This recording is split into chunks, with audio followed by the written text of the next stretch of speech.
It's time now for the award-winning #1 local talk show in Northeast Pennsylvania, The Sam Lesante Show. Now here's your host, Sam Lesante. So my friends, he's been teaching in China for 10 years. He was on the Sam Lesante Show 10 years ago. And a lot of things have happened in China. You'll be surprised. Let me give you an example of some of the things we're going to talk about. Okay, he mentions that the viewers can learn about China's implementation of a social score for every Chinese citizen. Now listen to this. The way it works, if you have bad credit, committed a crime, made negative comments about the Chinese government, or if a Chinese official feels you are a person of low character, you will unfortunately find yourself restricted from traveling in China by train, or plane. You will also find yourself restricted from buying property or traveling outside of China. If you also have a low social score, your children will be restricted from traveling abroad for an education.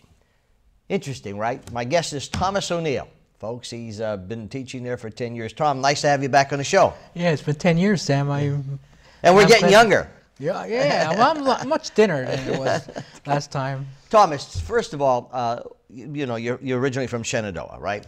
Why did you decide to go to China to teach? Well, I had different jobs over the years. I started out as a corrections officer in Maryland, and then I was promoted to parole and probation. I was the senior agent, parole and probation, Glen Burnie office in Maryland. And then I worked mental health. I was intensive case manager with mental health, and they outsourced the mental health department because they didn't have enough money in the general fund to fund MHMR.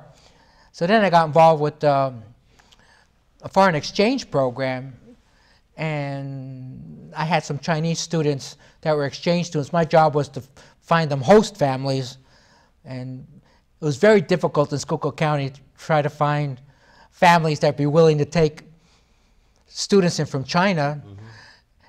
But the Catholic schools, they were willing to pay full tuition for the Catholic schools. So I was thinking, you know, like Cardinal Brennan and some of the other Catholic schools that closed, if every family that had a child in a Catholic school, if they were to take in one foreign exchange student, the schools would still be open today because they would have doubled the enrollment. Exactly. Because they're willing to pay full tuition. Mm-hmm. So they asked me if I wanted to be a guest teacher in China for one semester. So I said, yeah, I thought it would be a great opportunity. So I went there, and I had a really good rapport with the students. The students loved my classes because you know, I have a great sense of humor, and I like making the students laugh, so they enjoyed my classes. So they asked me if I wanted to do it for another semester, and then I was there for almost 10 years. 10 years, yeah. It's a long bout, huh? And I'm going back in June. In June I'm going back. I'm going to volunteer with the summer camp, and then I'll be teaching grade 6 at the same school. Yeah. So it's unusual for an American to be teaching that long. Yeah. in a foreign country in the same school. It's Did you know Chinese before the language? No, most of the Chinese I learned was from the students. Is that right? But the funny thing about the Chinese language is the tone of the voice gives the word its meaning. And in America, in English, we have a lot of slang words. In Chinese, if you don't pronounce the word correctly, they might think you're saying something totally different. Uh-huh. And so I used to get a lot of reaction from the students, but they understand that I'm just making stupid mistakes with the language. Mm-hmm. And the Chinese teachers understand that Chinese is very difficult for Westerners because of the tones mm-hmm. in the voice. But they found that Chinese students who are bilingual, they almost naturally have an interest in music because of the tones, you know, and the I was just talking about their culture. But looking at the teaching in a Chinese school, okay, what kind of school is it? Was it a high-profile school, or was it? It's a private school. It's a private school, okay. But the Chinese students, Sam, is like, they'll get up at 6 in the morning and they'll have breakfast. Then they do morning exercises. And then and at 7 o'clock in the morning, they'll have their first class. And they won't finish till 8 in the evening, and then they'll have 2 hours of homework. They're more academically disciplined. So when they travel abroad, when they come to America, they can outperform American students. But because of all that bombardment with information, they found that a lot of Chinese students lack creativity because they don't have the playtime.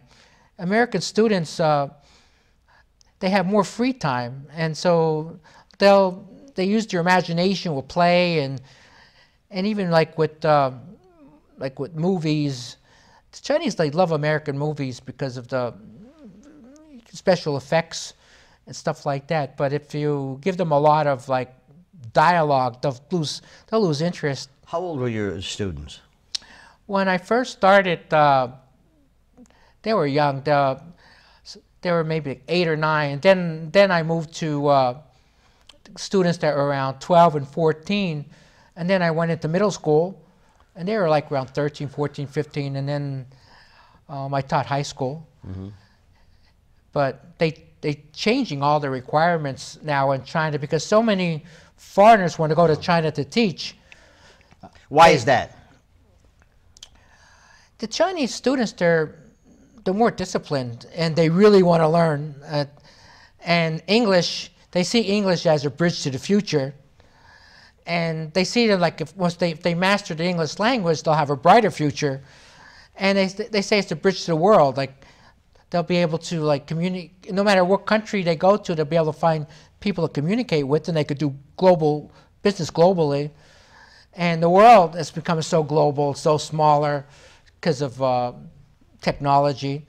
And so a lot of Americans, they'll go to China, they'll teach for a couple of years, and they'll put that on their resume, and they could put it towards their teaching certificate. But I'm very, very extremely lucky because I'm a certified ESL teacher, but I'm not a certified teacher when it comes to like going through like schooling to be a certified teacher. I got my ESL certificate in China, and so I'm able to teach. But now they changed you have to be an actual certified teacher to teach high school now in China.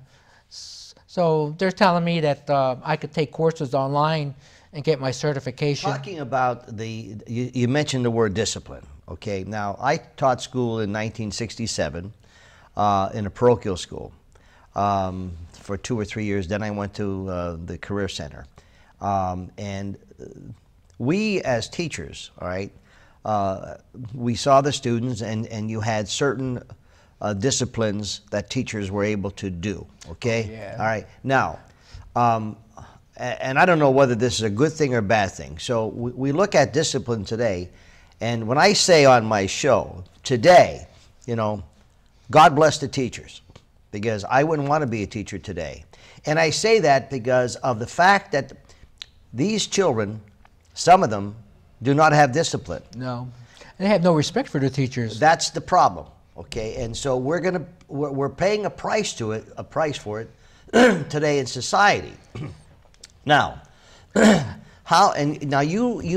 mentioned here about the politics, okay? Well, it's the parents, Sam. It's if the parents have great respect for, if they see the importance of their child getting a really decent education, and they see the benefit of having a great education, they're going to instill that in their children. So if the parents don't have respect for teachers and the education system, their children are not going to have respect for the education system. And like when I was in grade 5, our teacher had a paddle behind his desk with holes in it. And he would give you an ultimatum. I'm going to give you 5 whacks with the paddle, or I'm going to call your father. Yeah. I always took the 5 whacks with the paddle. Because you didn't want to be. That's exactly right. Because if I got home, I didn't want to have to deal with my father. You know. And I went to parochial school, so I know exactly what you're saying. Okay. The point is now, there's a questionable here. I mean, you don't want to beat the kids up. Okay. Yeah. But you had that fear and respect for the teacher because your parents instilled that into you. All right. When you went home, you were afraid to tell your parents.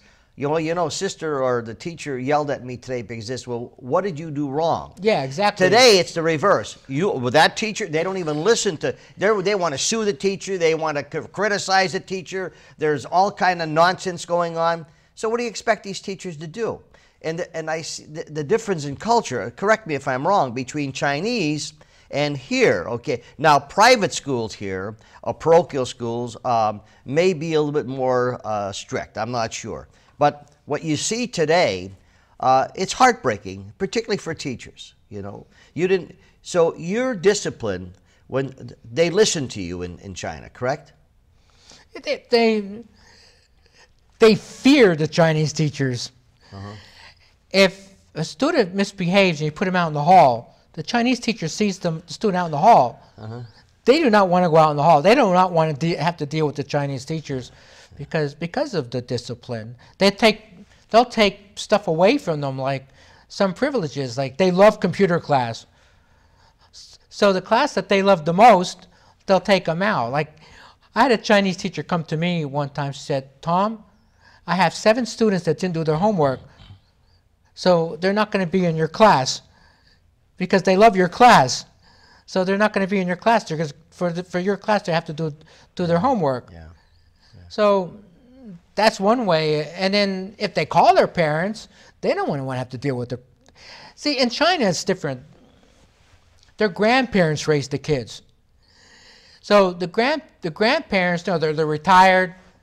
The grandparents pay for their child's education because the difference between America and China, the grandparents through their entire working years, they would put 25% of their income aside as a savings, or they'll invest their income, 25% of their income, all the way up. And so then when their grandchildren are born, they'll use that money for their child's education.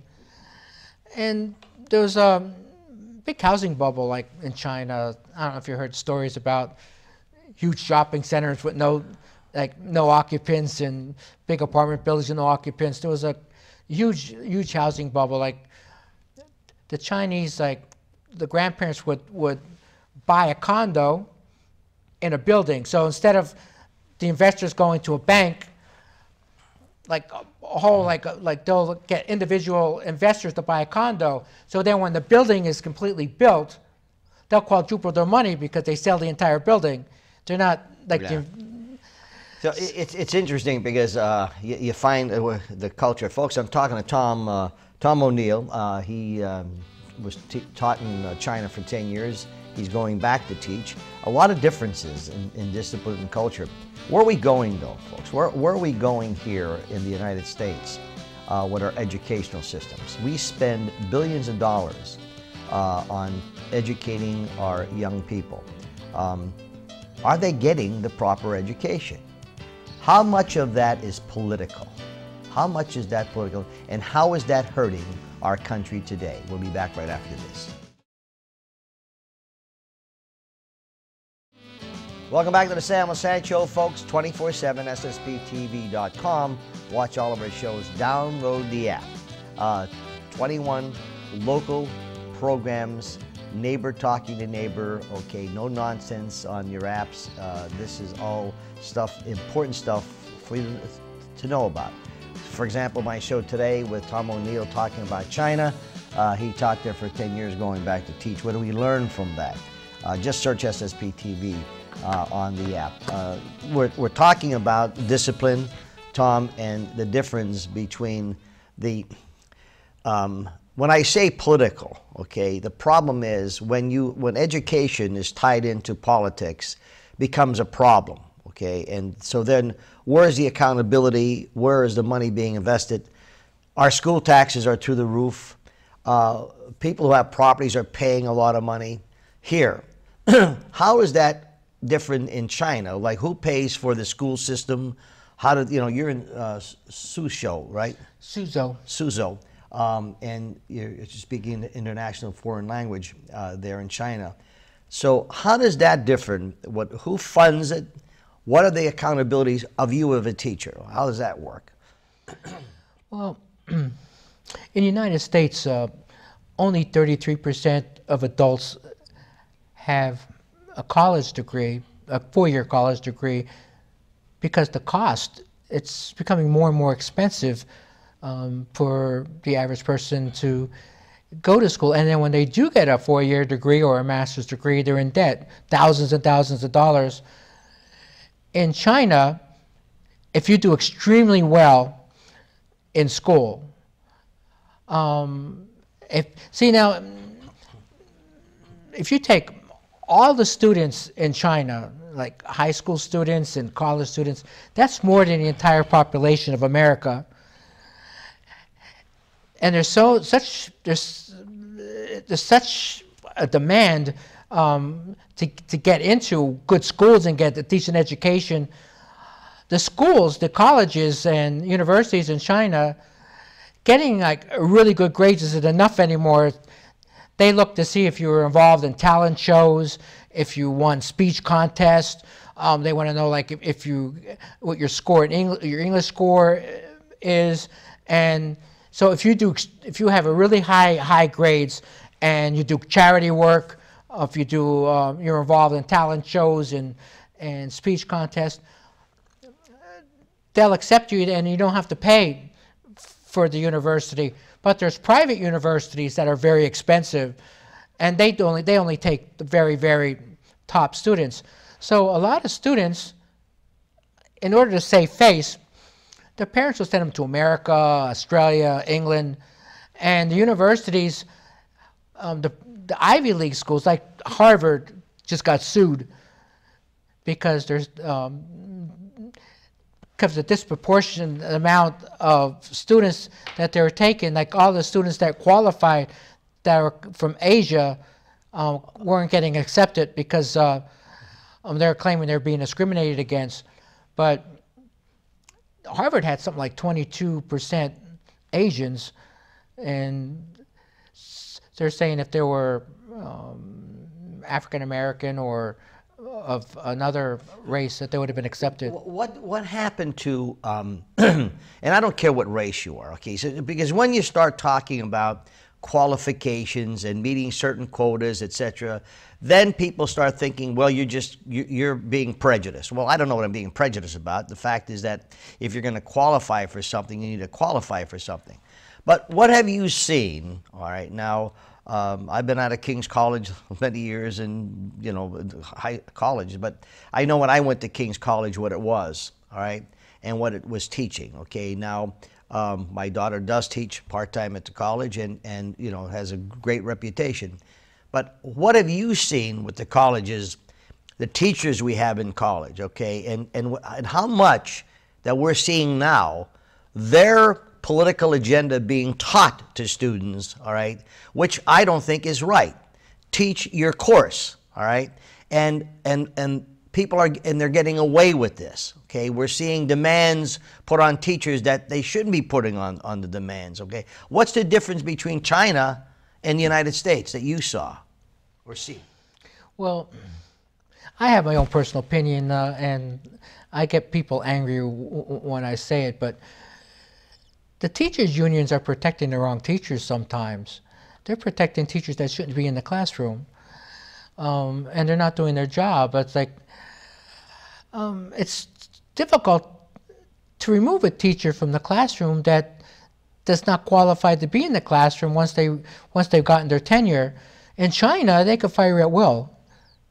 I mean, in other words, if you're not doing your job, yeah, they'll just get rid of you. Okay, and so now what you just said, there are teachers that are complete bums, okay, that should not be teaching, particularly in colleges. To me, they're complete bums, all right, and those teachers should be removed. But again, you have tenure. It's only because of the fact that they're putting their own political agenda, brainwashing these kids, all right, and with two sides. I'm not saying one side.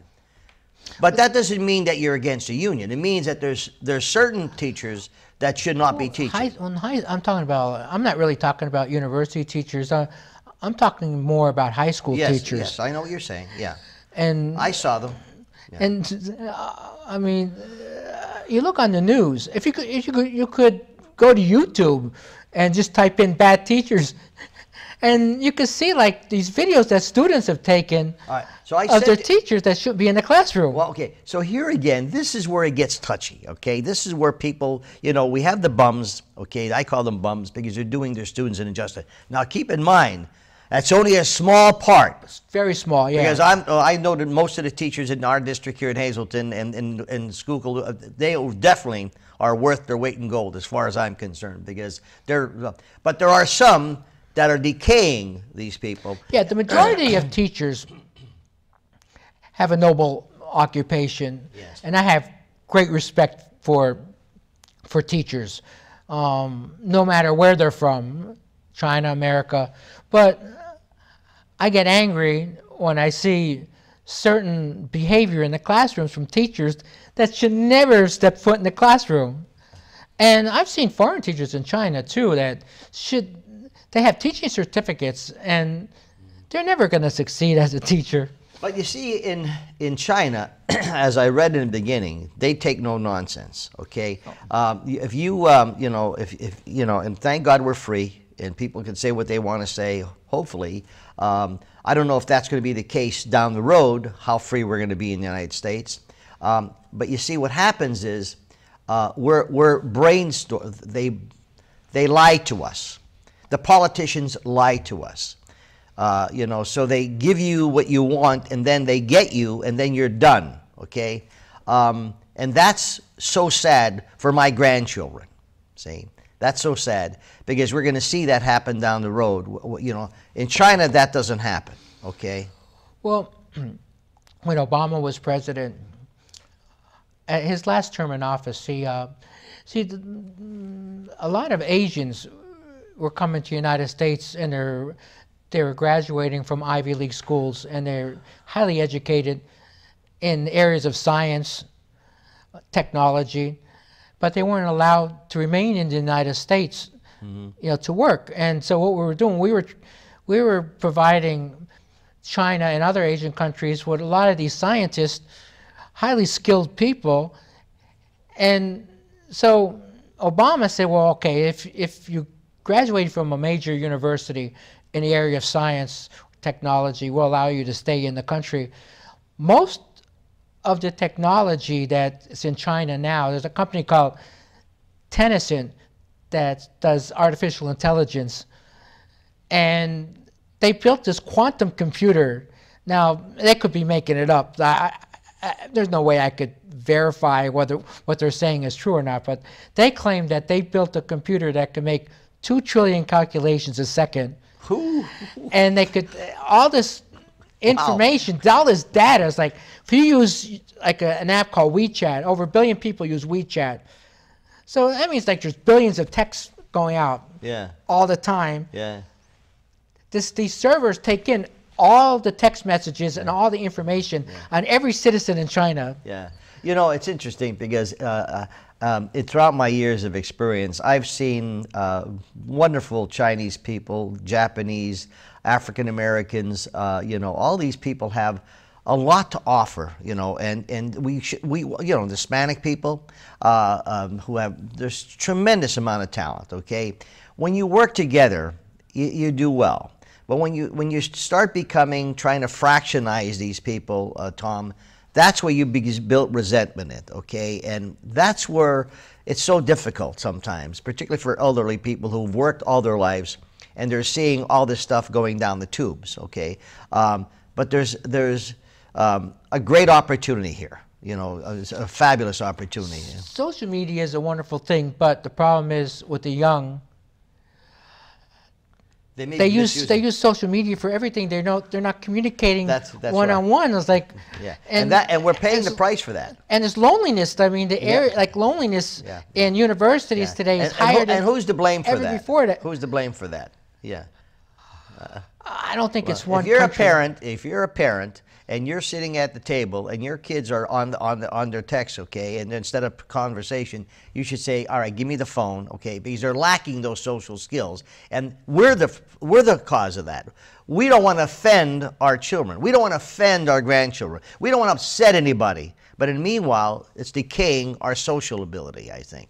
Folks, I'm talking to Tom O'Neill. Interesting conversation. Taught in China, going back to teach in China. We'll have a break. We'll come back. We'll wrap it up. Welcome back to the Sam Lesante Show, folks. My guest, Tom O'Neill, taught in China for 10 years. Tom, in closing, what would you like to say to the American viewers about, the educational system and what you've learned in China? I got about 2 minutes. Well, if you really truly want to be a successful teacher, you have to accentuate everything that's positive in the student. Because when you accentuate everything that's positive within the student, you're accentuating everything that's positive within yourself. So if you reach out and try to help a struggling student by respecting that student, you'll find that their student will respect you. And if you care about the student will care about you. And I think anyone that could take those qualities will be successful, and no matter what they do. It doesn't have to be teaching. I mean, when I was growing up, I learned so much from the immigrants, like, the Italian immigrants, Polish, Lithuanian. They were very respectful, and it was only natural. If you like someone, it's only natural that they're going to like you. Mm-hmm. So if you show people that you like them and that you respect them, it's obvious that you're going to receive everything you give. Yes. Well, you've certainly been doing a great job over there. Okay, he's talking to Tom O'Neill, and he'll be going back to China. Now, Tom, let's not make another 10 years before you come back on the show. Folks, as we were showing, I was talking to Tom, you saw clips of his students and some of the things that he has going on in China. It's a learning process. I want to say this in closing. To my fellow teachers, you're doing a fabulous job. It's a very difficult task, and believe me, you need more support from parents, guardians, and the community. You need that support. Instead of yelling and screaming at teachers, we should be trying to help teachers. Instead of, your kid does something wrong, maybe they did do something wrong. Don't take it out on the teacher, all right? And teachers are not parents, they're not sociologists. They try to do their best they can, and they work hard at it. So I'm hoping that we have a lesson learned, particularly in the United States. In some cases, we have colleges that are a total disgrace. They are a total disgrace, and they're paying hundreds of thousands of dollars going to these colleges. We'll see you next time.